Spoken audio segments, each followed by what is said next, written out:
আপনারা দেখতে পাচ্ছেন গতকালকে থেকেই পরিকল্পিতভাবে এই পূর্বধলার রাজনৈতিক পরিবেশ উত্তপ্ত করার চেষ্টা করা হচ্ছে। একজন নেতা আমরা কালকে দেখেছেন আপনারা, জনাব ইশতেক আহমদ বাবু, তিনি উপজেলা বিএনপির যুগ্ম আহ্বায়ক। ওনার নেতৃত্বে কালকে পূর্বধলা বাজারে একটি মিছিল হয়েছে। মিছিলকারীদের হাতে লাঠিসোঁটা ছিল এবং সেখানে উত্তেজনাকর মিছিল দেওয়া হয়েছে। সেখানে আমরা শুনেছি ফেসবুকের কল্যাণে সেখানে স্লোগান হয়েছিল, একটা একটা শিবির ধর, ধরে ধরে জবাই কর, জামাত শিবিরের আস্তানা পূর্বধলায় রাখবো না, এই ধরনের মিছিল হয়েছে। গতকাল মিছিল হয়ে যায়, আমরা সেগুলা দেখেছি। মিছিলের পরে রাত্রে আমাদের একজন সিএনজি স্ট্যান্ড, এখানে রাত্রে ওনার ব্যক্তিগত প্রয়োজনে আসছিলেন। আসার পরেই কয়েকজন দুর্বৃত্ত যারা বিএনপির রাজনীতি করেন তারা ওনাকে আটক করে ওনাকে মারধর করেন। ওনার অপরাধ, উনি ফেসবুকে একটি স্ট্যাটাস দিয়েছেন, এই কারণে ওনাকে মারধর করেন। তখন আমি ঢাকা থেকে পার্লামেন্ট থেকে ফিরতেছি, রাস্তায় আমাকে ফোন দেওয়া হয় যে আপনার কর্মীকে ঘেরাও করে রেখেছে, তার উপর অত্যাচার করতেছে, মারধর করতেছে। তাৎক্ষণিক আমি ওসি সাহেবকে ফোন দেই, আমি বললাম তাকে উদ্ধার করেন। ওসি সাহেব ফোর্স নিয়ে গিয়ে তাকে উদ্ধার করে থানায় নিয়ে যায়। আমি ওসি সাহেবকে বলি যে এখন পরিবেশ তো মোটামুটি শুনলাম শান্ত, আপনি তাকে ছেড়ে দেন, সে বাসায় চলে যান, থানার সামনেই তার বাসা নয়াপাড়া। কিন্তু ওসি সাহেব বললেন না, থানা ছাড়া যাবে না। কেন ছাড়া যাবে না? যে এখানে নতুন আমাদের যে এমপি মহোদয় সিলেক্টেড হয়েছে মহিলা আসনের, ওনার নাম মনসুরা, আমাদের পূর্বজেলার একজন নীতি সন্তান, উনি সিলেক্টেড হয়েছে বিএনপি কর্তৃক সংরক্ষিত আসনে। আমরা ওনাকে এমপি হিসাবে আমরা অভিনন্দন জানাই।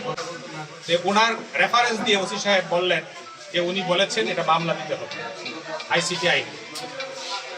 এরপরে আমাদের উপজেলা বিএনপির জনাব আহ্বায়ক জনাব আবু তাহের তালুকদার সাহেব, যিনি আমার সঙ্গে ইলেকশন করেছিলেন, জাতীয় সংসদ নির্বাচন ইলেকশন করেছিলেন, ওনার রেফারেন্স ওসি সাহেব দিয়েছেন যে না, এটা আবু তাহের তালুকদার সাহেব বলেছেন তাকে ছাড়া যাবে না, তার বিরুদ্ধে মামলা দিতে।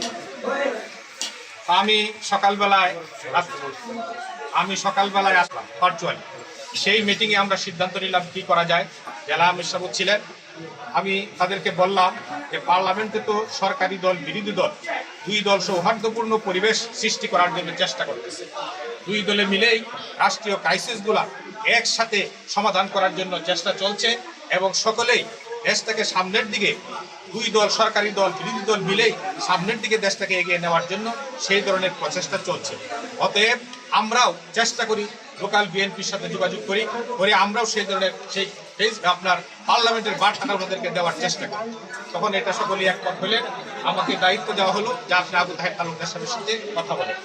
আমি ওনার সাথে ফোন দিয়ে আমি ওনাকে বলি যে ভাই, সারা দেশে শান্তিপূর্ণ পরিবেশ সৃষ্টি করার জন্য সংসদে উদ্যোগ নেওয়া হয়েছে, চলেন সারি অংশ হিসাবে আমরাও পূর্বজেলায় যে একটা ছোটখাটো ঘটনা ঘটেছে এটা সমাধান আমরা করে নিই, এটা যেন সামনের দিকে আর অগ্রসর না হয়, আমরা এখানে দুই পক্ষ মিলে সমাধান করে নিই। তিনি বললেন যে না, এটা এখন স্বরাষ্ট্র মন্ত্রণালয়ে চলে গেছে, এটা এখন আর আমি করতে পারবো না। আমি বললাম যে এইটা তো স্বরাষ্ট্র মন্ত্রণালয়ে যাওয়া দরকার নয়, এটা ছোট্ট বিষয়, আপনি ওসি সাহেবকে বলে দিলেই সমাধান হয়ে যাবে, ওসি সাহেব তাকে ছেড়ে দিবেন। তিনি বলেন আচ্ছা ঠিক আছে, পরে দেখা যাবে, আমি জানি। এই কথা বলে ওনার সাথে কথা শেষ হয়ে গেল। আমরা দায়িত্ব দিলাম যে আমাদের নাইবি আমির সাহেব সহ ওনাদেরকে বললাম, আমি যেহেতু তাহের সাহেবের সাথে কথা বলেছি, আপনারা থানায় যান। জুমার নামাজের পরে ওনার থানায় গেলেন, ওসি সাহেবের সাথে কথা বললেন। এর মধ্যেই বিএনপির পক্ষ থেকে দুইজন উপস্থিত, একজনের নাম হচ্ছে আসাফ। ওনারা দুইজন উপস্থিত হয়ে বললেন যে ওনার নামে মামলা দেওয়া দিতে হবে, ছাড়া যাবে না। তখন জয়নাল সাহেব, আমাদের নাইবি আমির সাহেব চেষ্টা করলেন যে ওনাকে ছেড়ে দেওয়ার জন্য। তখন এই দুইজন প্রস্তাব দিলেন যে আপনি তাহের সাহেবের সাথে কথা বলেন, জয়নাল আবিদিন সাহেবকে, আমাদের নাইবি আমির সাহেব তখন সে থানায় বসেই তাহের সাহেবকে ফোন দিলেন, আবু তাহের তালুকদার সাহেবকে। আবু তাহের তালুকদার সাহেব বললেন যে না, স্বরাষ্ট্র মন্ত্রণালয়ের হাতে চলে গেছে, উপরে চলে গেছে, এটা আমার পক্ষে সম্ভব নয়, মামলা করতে হবে। তখন আমরা চলে আসলাম, সেখান থেকে ওনারা চলে আসতেন, মামলা হলো, আমাদের আসামিকে জেল হাজতে পাঠিয়ে দেওয়া হলো। আমরা সেখান থেকে বের হয়ে আমি এবং জয়নাল আবিদিন সাহেব সহ আমরা কয়েকজন চলে গেলাম হুগলা। হুগলাতে আজকে আমাদের যে প্রয়াত পীর সাহেব আহমদ হোসেন সাহেবের বাড়িতে একটা নতুন মাদ্রাসার ভিত্তিপ্রস্তর স্থাপনের প্রোগ্রাম ছিল। সেই প্রোগ্রামে এখানে অনেক উলামায়ে কেরাম ছিলেন, আমিও সেখানে আমাকে দাওয়াত দিয়েছিলেন, আমি অংশগ্রহণ করি। সেইখান থেকে প্রোগ্রাম শেষ করে আসরের নামাজ পড়ে আমি চলে আসি এইদিকে আপনার এই গিরিপথ, এই যে আটকাপাড়া গিরিপথ ফিলিং স্টেশন, এখানে আসার পরেই নামাজের টাইম প্রায় কাছাকাছি।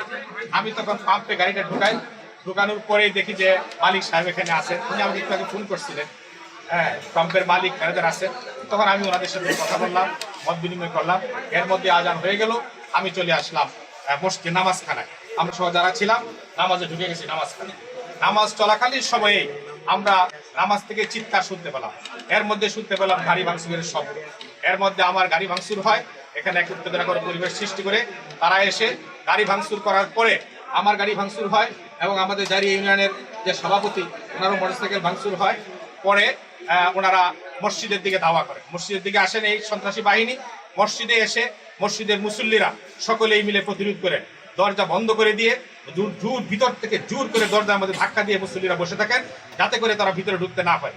ওরা বাইরে থেকে বিভিন্ন ধরনের অস্ত্র দেশীয় অস্ত্র দিয়ে দরজা ভাঙার জন্য আপ্রাণ চেষ্টা করে, আর আমাকে অশালীন ভাষায় গালিগালাজ করে, আমাদের জয়নাল ভাইকে গালিগালাজ করে, নাইব আমির সাহেবকে গালিগালাজ করার পরে এইভাবে আমরা ভিতরে বসেই থাকি, ভিতরে অবস্থান করি। তারা বাইরে থেকে চেষ্টা করে আমাদেরকে ভিতরে ঢুকে আমাদের উপর আক্রমণ করার জন্য, কিন্তু মুসল্লিদের প্রচেষ্টায় তারা আর ভিতরে প্রবেশ করতে পারে নাই।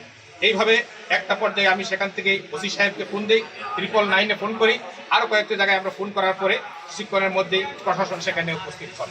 প্রশাসন উপস্থিত হওয়ার পরে এখানে কিছুক্ষণ পরে আমাদের বাবুল আলম তালুকদার সাহেব, আমাদের উপজেলা বিএনপির সম্ভবত উনি আহ্বায়ক, যুগ্ম আহ্বায়ক বাবুল আলম তালুকদার সাহেব, সাবেক যুগ্ম আহ্বায়ক, সাবেক যিনি আহ্বায়ক ছিলেন, উনি গিয়ে দরজায় নক করেন। উনি বলতেছেন যে খুলেন, আমি বাবুল আলম তালুকদার, কোনো সমস্যা নাই। পরে আমরা আশ্বস্ত হয়ে আমাদের এক ভাই খুলে দিলেন। খুলে দেওয়ার পরে উনি ভিতরে ঢুকলেন, ঢুকে উনি দুঃখ প্রকাশ করলেন যে ভাই, যা ঘটনা হয়ে গেছে দেওয়ানাকাঙ্ক্ষিত, আমি ছিলাম না, এই সেই ওনার কথাই বললেন।